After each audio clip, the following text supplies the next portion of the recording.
Hello again and welcome back to the Card Mat. Have you ever wanted to learn a way of showing a spectator, or rather letting a spectator pick a card somewhere in the middle, and in that one instance you've then moved it to the bottom without them knowing it, very convincingly? Have you ever seen one of them? Do you know one of them? If you do, let me in on it. I only know this one. Well, yeah, only this one. And this is what it looks like, really.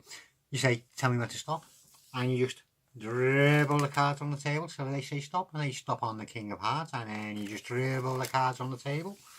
And I'm going to put the cards back together again. I'm going to go control their King of Hearts right on the bottom. Yet they think it was in the middle of the spread. That made you think, didn't it? Stop. Showed them the card, the two of hearts, two of spades. I'm going colourblind and shape blind. I don't know. And then you let the rest of them go down and you close the pack back up again. And I'll even do this one-handed. Look at that, so I can't cheat. But I've got the two of spades, or the two of hearts as it's now called, on the bottom. Right? Do you want to know how it's done? Well, go and figure it out the same way I had to. No, seriously. As long as you can riffle the cards off your thumb, nice and smooth, you do this. Every time you will do this, as long as you can do that.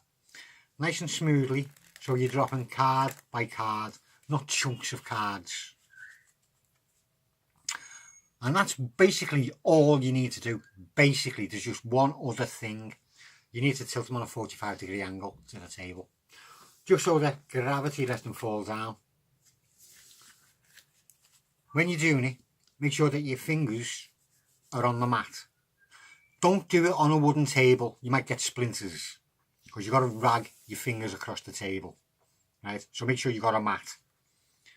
Hold the cards, 3 fingers on the bottom, little Thumbelina thumb there, right up in that top corner, and Mr. Pointy Finger pointing into the back, just to give a bit of pressure for them to spring, right? Not that you really need to have them springing because you're using gravity to help pull the cards down. And all you do is just let them drop down nice and evenly until they say stop. Let them see the card. Then you're going to catch this card on these 3 fingers. So as it goes down, it's just going to rest on them 3 fingers. I'll jog it out. It's going to rest on them 3 fingers. And as you're doing that, it gets pulled along with your fingers right to the end. And if it's right at the end of that spread there, you can then just spread everything together, or rather close the spread together, and their cards on the bottom, but yet they'll think it's in the middle. So straight away you've let them pick a card, no force, it is a free choice. They've picked a card and you've controlled it to the bottom of the pack, like that. And from there, well, do whatever you bloody want to do, can't you? Name of the game, get the card, be able to control it. Dribble them down, shoulder it, let it drop onto that finger as the other cards are falling over it, and you're just pulling it right to the end. So when it's right to the end, you just, if you need to, pick it up and just scoop it underneath the packet, so it scoops underneath the last card, and you control their card to the bottom. Dead easy. A little tip though, do it gently. You should always treat your cards gently. You want them to last a long time, treat them gently. You want them to do good things for you, treat them gently. Don't try and think you're strangling a chicken. Too many grab hold of the pack as if I've got to keep a tight grip on this, somebody's going to rob them. You get a tight grip and you can't do nothing, look. It's just not going to work. You got to have a feather-like touch, just so the card will drop nicely, evenly, and in a straight line. And you can show them the card, and you can carry on doing that. And then when you close it up, you've got the 7 of clubs onto the bottom.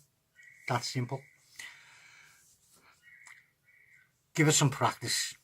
Then give it a bit more practice. It will take a while to get your muscle memories working. It will take a while. But once you got it down, very convincing moves to have a card selected and control it at the same time to a position where you can do something with it. Go and have fun with it.